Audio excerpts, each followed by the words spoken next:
আমরা এখন ভোর 5:40 আমরা খড়গপুর থেকে ঘাটশিলার দিকে যাচ্ছি। ঘাটশিলা থেকে গালুডির দিকে যাব। আর এখন থেকে ট্রেনটা ছাড়লো। খড়গপুর স্টেশন পেরিয়ে যাওয়ার পর খুব সুন্দর প্রাকৃতিক দৃশ্য দেখা গেল। একটার পর একটা স্টেশন আসতে থাকলো এবং আমরা প্রাকৃতিক দৃশ্য দেখতে দেখতে ঘাটশিলার দিকে রওনা হলাম। আমরা যাব গালুডি এবং দুয়ারসিনির উদ্দেশ্যে এবং ঘাটশিলা থেকে আমাদের ট্যুরটি শুরু করব। তোমরা দেখতে থাকো। যদি ভালো লাগে চ্যানেলটি সাবস্ক্রাইব করো, লাইক, কমেন্ট এবং শেয়ার করো। দেখতে দেখতে আমরা ঘাটশিলা স্টেশনে পৌঁছে গেলাম। সকাল 8টা মতো হবে এই সময় আমরা ঢুকেছি এবং একটু মেঘলা রয়েছে আকাশটা, তবে খুব সুন্দর। আমি আর তৃষিতা দুজনে এসেছি আজকে সকাল সকাল 7:30 8টার মধ্যে ঘাটশিলা ঢুকেছি এবং এখান থেকে আমরা গালুডির দিকে যাব এবং রঙ্কিনী মন্দির এছাড়া দুয়ারসিনি এগুলো যাওয়ার প্ল্যান আছে। আমরা সবাই এসেছি, এখন টিফিন করে খাওয়া দাওয়া করে তারপরে আমরা বেরোবো। ওয়েদারটা ভালোই আছে, একটু সামান্য মেঘলা রয়েছে। ঘাটশিলা থেকে একটি অটো বুক করে আমরা এগিয়ে চললাম গালুডির দিকে। আমাদের প্রথম ডেস্টিনেশন সিদ্ধেশ্বর ডুংরি। সিদ্ধেশ্বর ডুংরি বা সিদ্ধেশ্বর হিল টপ, এখানে একটি মন্দির রয়েছে হিল টপে। এখানে বিভূতিভূষণ বন্দ্যোপাধ্যায় 1934 সালের ফেব্রুয়ারি মাসে প্রথম আরোহণ করেন এবং তার দিনলিপিতে এখানকার অপূর্ব প্রাকৃতিক দৃশ্যের বর্ণনা তিনি করেছেন।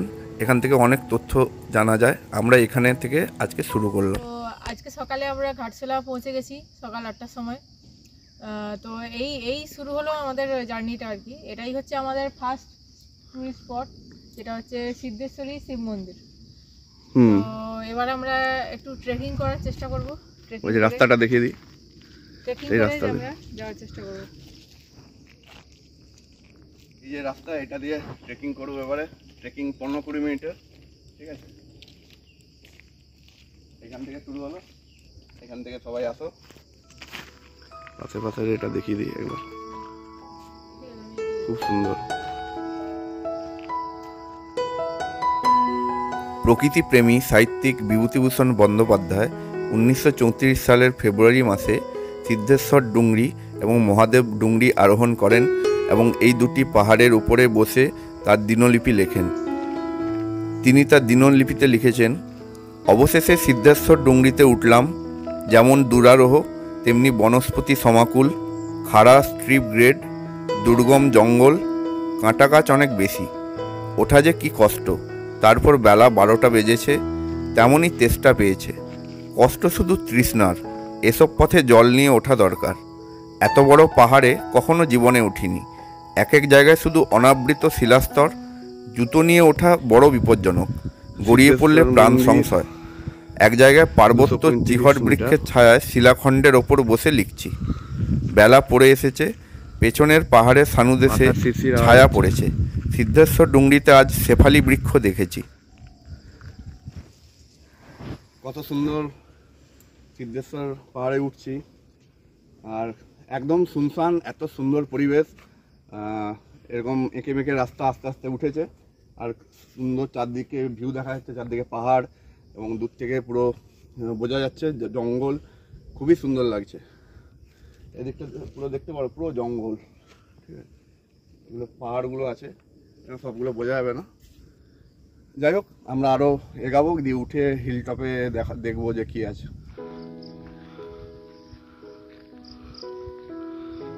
খুব সুন্দর লাগছে এখান থেকে,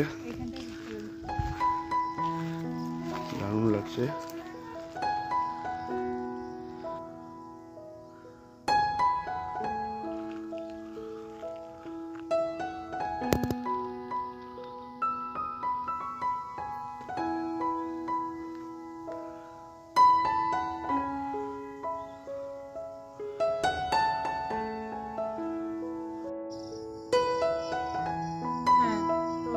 আমরা আলটিমেট পৌঁছে গেছি সিদ্ধেশ্বরী শিব মন্দিরে। তো এখান থেকে ভিউটা জাস্ট অসাধারণ, বলে বোঝাতে পারবো না।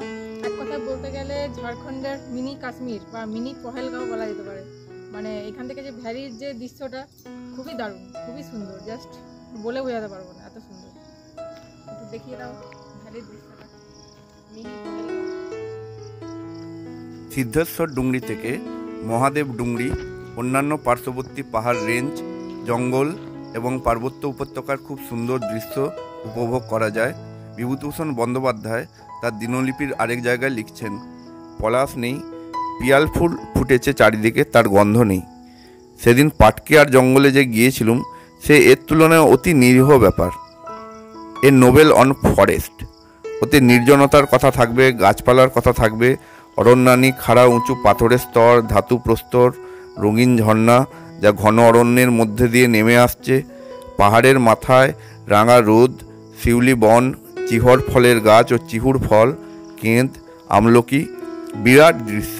বিরাট জাতি, টাঁড়বাড়ো, ভালুক ঝোড়, ওরামগড় ও রানী ঝর্ণা, পাহাড়ের দেবতা বনময়ূর ও বনমোরগ, দূরে সমতল ভূমির দৃশ্য, অব্র, তামা ও লোহার পাথর, গুহা যা রহস্যময়, বন কুকুর, পোষাইতে আসে ঘন বন, চিমনির মতো কেঁদ গাছ।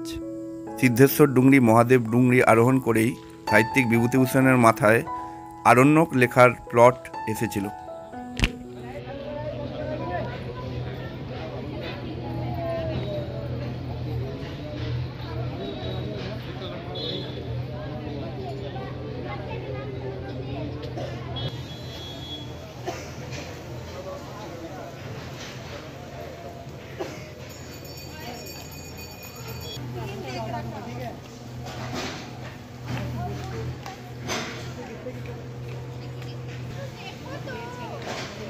আজকে রোববার, তাও এত ভিড়।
গালুডি ব্যারেজ থেকে আমরা চললাম দুয়ারসিনির উদ্দেশ্যে।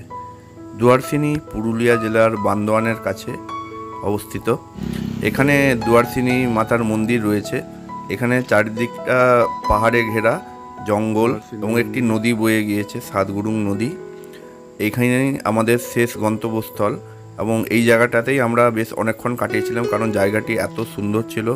প্রাকৃতিক পরিবেশ, ঠান্ডা আবহাওয়া এবং ঠান্ডা জল সাতগুরুং নদীর, সেখানে মাছ খেলা করছিল এবং আমরা কিছুটা পাহাড় ট্রেকিং করে উঠেছিলাম। এই ভিডিওটা তোমরা দেখতে পারবে। ওই পাহাড়ের উপরে একটা মন্দির ছিল, ওইখান থেকেও দূরে পাহাড়ের দৃশ্যগুলো দেখা যাচ্ছিল। খুবই সুন্দর একটি অভিজ্ঞতা। আজকে সারাদিনের অভিজ্ঞতাই খুব সুন্দর। তোমরা যদি এই ভিডিওটা তোমাদের ভালো লাগে তাহলে চ্যানেলটি সাবস্ক্রাইব করো, লাইক, কমেন্ট, শেয়ার করো। এবার দেখতে থাকো তোমরা এই ভিডিওটা শেষ পর্যন্ত।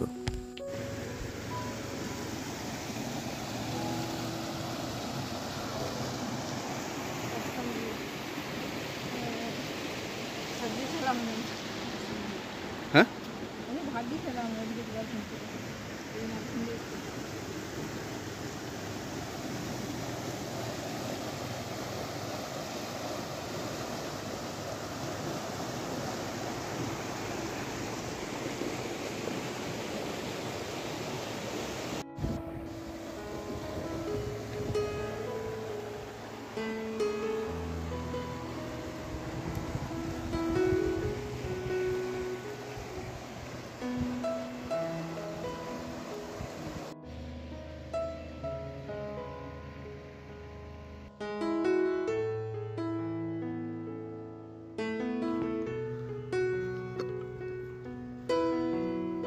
দুয়ারসিনিতে পাহাড়ের উপরে ওঠা হচ্ছে।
দেখেন।